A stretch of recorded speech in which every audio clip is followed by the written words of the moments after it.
Herkese selamlar. Bugün futbolla kariyer yönetimi arasındaki 3 tane ortak noktayı değineceğiz arkadaşlar. Bizim buradaki amacımız futbol konuşmak değil. O başka bir mesleğin tanımı. Ama bizim buradaki önceliğimiz şu. Her dünyada yani sadece futbol değil, müzik, sporun diğer dalları ya da başka alanlardaki değişim hızıyla kariyer yönetimindeki değişim hızını bir araya getirip bazı bakış açılarının hangi noktalara evrildiğini görebilmek. Yani biz bunu muhtemelen diğer branşlar için de yapacağız. İşte müzikteki dersler, aynı şekilde işte diğer alanlardaki dersler vesaire gibi. Futbol bu işin ilk örneği. Şimdi arkadaşlar ilk bu konuda çıkaracağımız ders futbolda artık sadece bir pozisyona bağlı kalmadan çok yönlü oynayabilen oyuncular. Burada yanlış anlaşılmasın. Yani sadece bunlar yok. Şöyle bir iddiada bulunmuyorum. Artık sadece işte çok pozisyonlu oyuncular var. Böyle bir şey yok. Tek yönlü oyuncular da var. Ama bu da artık daha değerli hale gelmeye başladı. Burada ne demek istiyorum biraz bundan bahsedeyim. Birkaç cümleyle. Eskiden neydi futbolda? Herkesin kendi tanımı olurdu. İşte forvet, santrafor, gol atar. İşte kanat oyuncusu koşu yapar, bildirir, orta yapar. İşte ortadaki oyuncular nedir? İşte pas alır, pas verir vesaire. Kaleci topu tutar ya da işte defans işte rakip savunmayı önler. Yeri geldiğinde gider ileride gol arar. Artık bunlar dağılıyor. Çünkü sen sadece belli tanımlarla hareket edersen rakibin seni çok daha kolay bir şekilde avlar. Nedir bu? Mesela sen forvet oyuncususun. Senin başına iki tane stoper bağlar ve senin gol atmanı engeller. Artık bunun için başka pozisyonlar devreye giriyor. Takım diyor ki sen forvetsin, evet, önceliğin gol atmak doğru, ama diyor sadece bunu yapmayacaksın. Yeri geldiğinde mesela alan açacaksın orta sahadaki oyuncuya. İşte pozisyona girdiğinde belki top sende olmasa bile topsuz oyunda perdeleri yapacaksın. Arkadan gelen kanat oyuncusu gol atacak mesela. Ya da kanat oyuncusunu düşünelim. Neydi eskiden beklenti? Koşu yap, bindir, orta yap. Artık diyor ki teknik direktör sadece bunu yapma. Git gerektiğinde forvetin açtığı alandan ilerle. Orada gol pozisyonu ara. Buna kariyer yönetiminde T-shaped modeli diyorlar. T insan. Yani bir şeyde evet dikey uzmanlık çok bileceksin ama başka konularda da yatay uzmanlığın olacak. Bunu kanat oyuncusuna bağlayalım mesela. Eskiden senin kanat işte orta yapma vesaire pozisyonların hepsi 10 olması lazımdı. Diğerleri sıfır olsa da olurdu. Artık diyor ki kulüpler hayır. Ortaların vesaire şunlar bunlar 9 olsun, 8 olsun. Ama şutun da olsun mesela. Şut atmayı da 7-8'e getir mümkünse. Ya da diğer özelliklerin. Mesela savunma da yap diyor bana. Perdeleme de yap diyor. Öte yandan mesela çift yönlü ön liberolar. Ya da genel olarak liberolar. Eskiden neydi? Ortadaki oyuncu topu al, ilerideki oyuncuna ver. Hayır diyor artık kulüpler. Böyle bir şey yok. Ne yapacağım? Bana diyor iki yönlü olacaksın. Topu alacaksın defanstan. Belli yaşına kadar getireceksin. Orada 10 numaraya Kanada forveti verip gerekirse pozisyon alacaksın. Rakip ceza sahası içinde. Kariyer yönetimleri de böyle arkadaşlar. Yani ben sadece işte yazılımcıyım.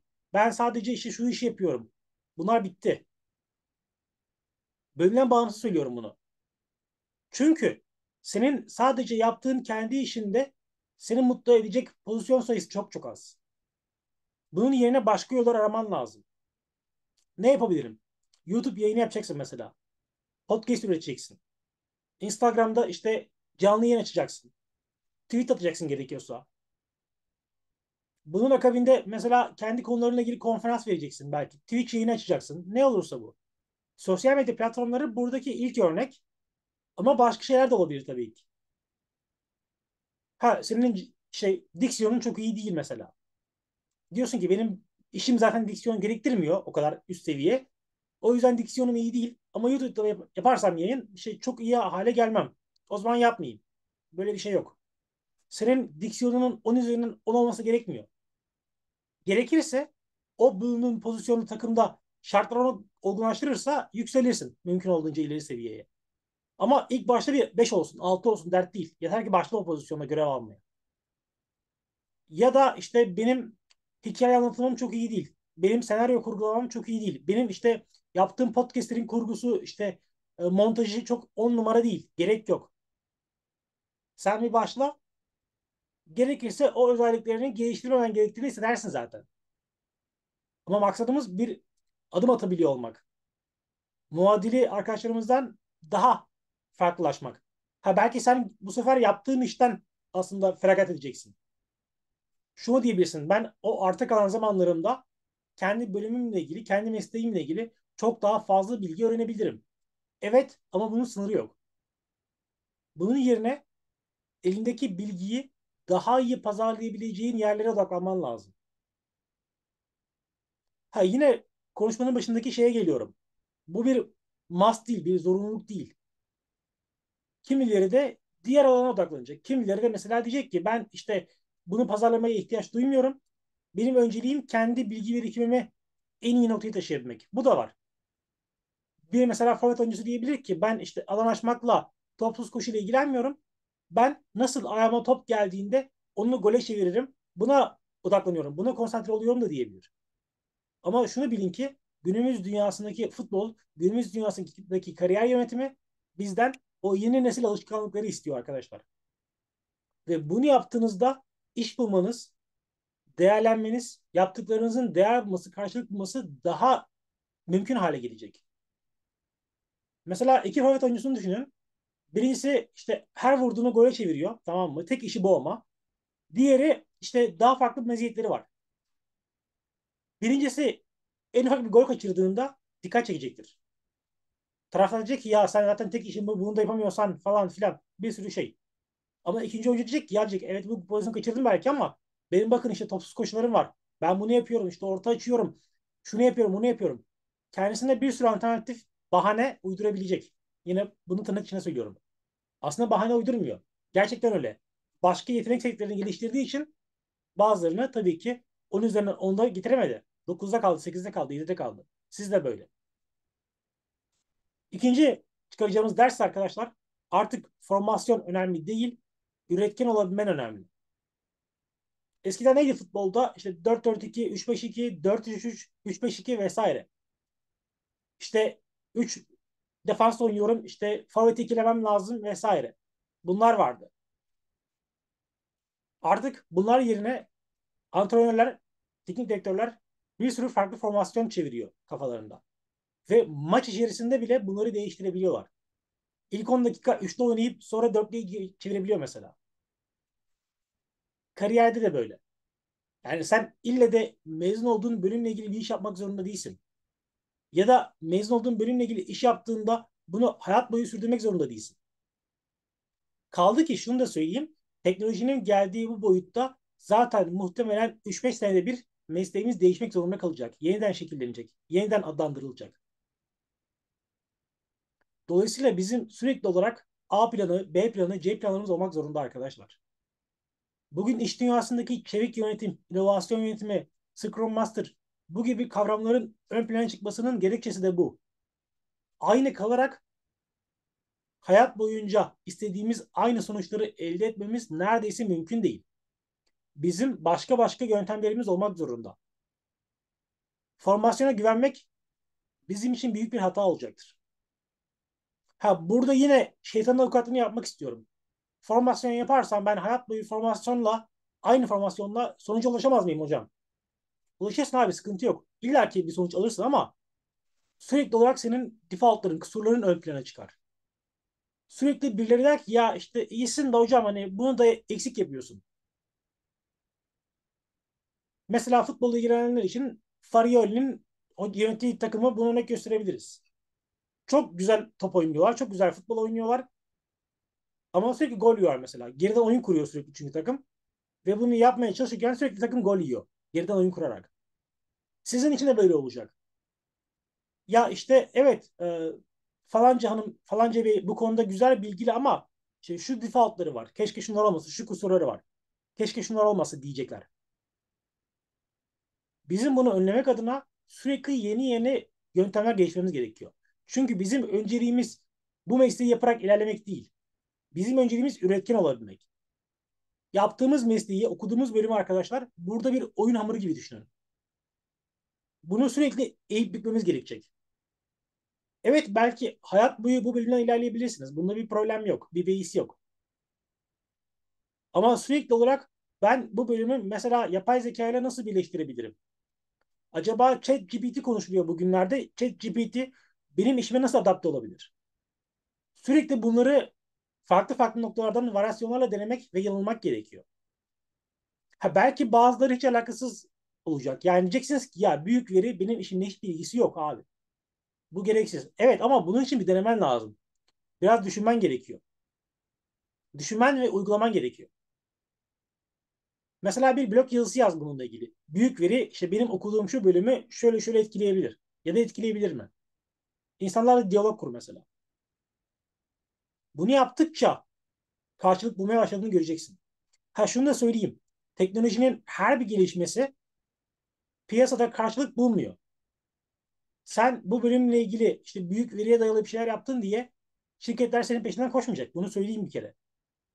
Ama bunları yaptıkça, ortaya bir proje koydukça, bir ufuk açtıkça insanlarda bunu gören diğer işte headhunter'lar, işte recruiter'lar, işe alım uzmanları, sorumluları diyecek ki ya böyle birisi var. Heyecan verici.